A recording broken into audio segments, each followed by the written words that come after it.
Airbus International компани 100 ортой эмнэлгийг улсад хүлээлгэж өгснөөс хойш 3 жилийн хугацаанд Airbus International компани ажилчид ажилласан хөлсөө аваагүй байна. Харин энэ уг асуудалд шүүгэн шийдвэр гүйцэтгэх ерөнхий газраас эрүүл мэндийн яамд тухайн асуудлыг яаралтай шийдэж хохирлыг барагдуулах шийдвэр гаргасан байна. Чанаргүй барилга болсон юм байхгүй л дээ. Тэр 22 оны 9 сард одоо манай хүмүүс би өөрийн биеэс ч очиж харсан. Үнэхээр сайхан барилга болсон байна. Маш сайн чанартай байна. Жижиг сажиг одоо нэг эвдрэл хаагарал янз бүрийн нэг жоохон ус мус туссан байсан юмнуудыг бүгдийг засаад хэлбээд ямар ч асуудалгүй болгоод ирсэн. Тий. Одоо эднэрийн ингээд нэг хууль зөрчсөн юм одоо далдалж тийм ээ. Ерөөсөө хуулинд захирагддаг байгууллага биш шүү дээ. Ерөөсөө хуулиас давчихсан. Тийм ээ. Хуулийг дээчүүх тайлбарладаг байтал эднэр хууль тайлбарлана. Дахиад дээрэс нь улсын их хурлын урлаар батлагддаг улсын төсвийг захиран зарцуулах эрх нь одоо яг тэр улсын их хурлаар батлагдсан төсвийг тийм юм зарцуулаа гэсний дагуу зарцуулах ёстой байтал эднэр бол дураараа зарцуулна. Тийм ээ.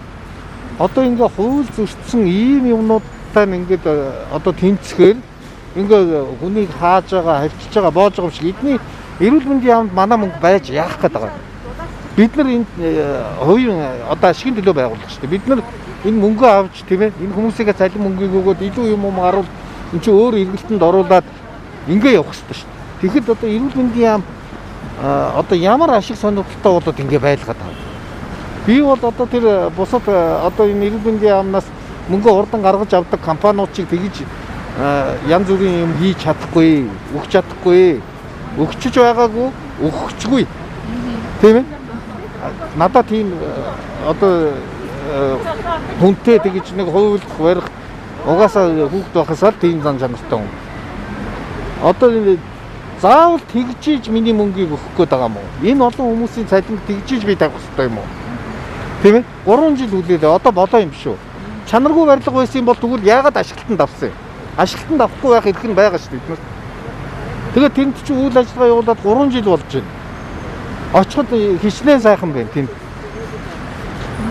Тийм л биш. Энэ шийдвэр чинь тэрбум 957 сая төгрөг төлөөгөөд 2020 оны 11 сарын 6-ны өдөр гарчихсан. Ингээ шүүгэн шийдвэр биелүүлдэг. Ийм байдалтай л байгаа. Тэгээ шүүгэн шийдвэр биелүүлэх газрынхан ирэхээр одоо яадаг ингээд одоо аргалаа явуулчихдаг юм уу? Яадаг юм? Ингээ Монгол улс чинь хууль хэрэгждэг байх хэрэгтэй байх. Ингээ хууль нь хэрэгждэггүй. Тийм ээ?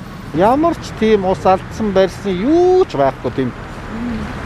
Сантехник дээр холбоотой зүгээр очиход тэр бохрын үнэр буцаад цоргоод байна гэсэн бохир жоохон үнэртэй байна гэсэн тэр асуудлыг очоод тэр угаалт дурууд дээр байдаг тагнуудын бүгдийг аваад тавьчихсан гэдэг. Эднэрийгээ буцаач хий та нар.